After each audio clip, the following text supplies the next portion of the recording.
আসসালামু আলাইকুম বন্ধুরা, তোমরা সবাই কেমন আছো? আমি ভালো আছি। আমি, হাসব্যান্ড আর মেয়ে ৩ জন মিলে কালকে একটু করিমপুর গেছিলাম। একটু কেনাকাটা ছিল, ২টো ইনভাইট ছিল সেই কারণে। তো এই যে রাধা থেকেই বেশি শপিং করা হয় আমাদের। এই দোকানটা বাসস্ট্যান্ড থেকে, করিমপুর বাসস্ট্যান্ড থেকে একটু সামনের দিকে গেলেই রাস্তার ওপরেই। তো এই দোকানে বাচ্চাদের জামা কাপড়ের কোয়ালিটি ভীষণ ভালো থাকে। মেয়ের শপিংটাই বেশি করা হয় এখান থেকে। অন্য জায়গার তুলনায় বেশ ভালো কালেকশান থাকে এখানটায়, তো ভালো লাগে। তো এই দোকানটা এখন নতুন করে এই যে গেটআপটা একটু চেঞ্জ করেছে।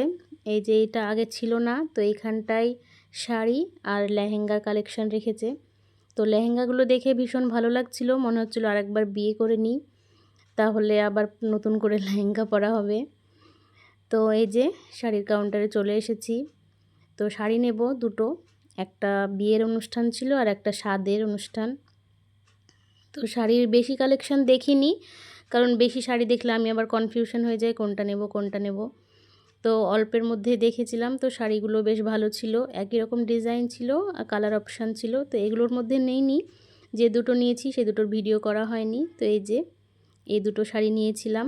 তো দুটো শাড়ি একই রকম, শুধু কালারটা আলাদা ছিল, একটা ভায়োলেট ছিল আর একটা কফি কালার ছিল। তো শপিং করে এই যে বাড়ি চলে এসেছি। আর এটা হলো আমাদের গোপালপুরে জগদ্ধাত্রী পুজোর মেলা বসেছে, প্রতি বছরই বসে। তো আমার সেরম যাওয়ার কোনো দিন সময় পাইনি আর যাওয়াও হয়নি। কালকেও ভীষণ তাড়ার মধ্যে ছিলাম, সেই কারণে নামতেও পারিনি। তো মেলাটা বেশ জমজমাট ছিল, অনেকটাই দেখলাম ভিড় ছিল, লোকজনও ছিল অনেক। তো এই যে বেশ ভালো লাগে মেলা দেখতে। মেয়ে বায়না করলো, তাও নামতে পারলাম না।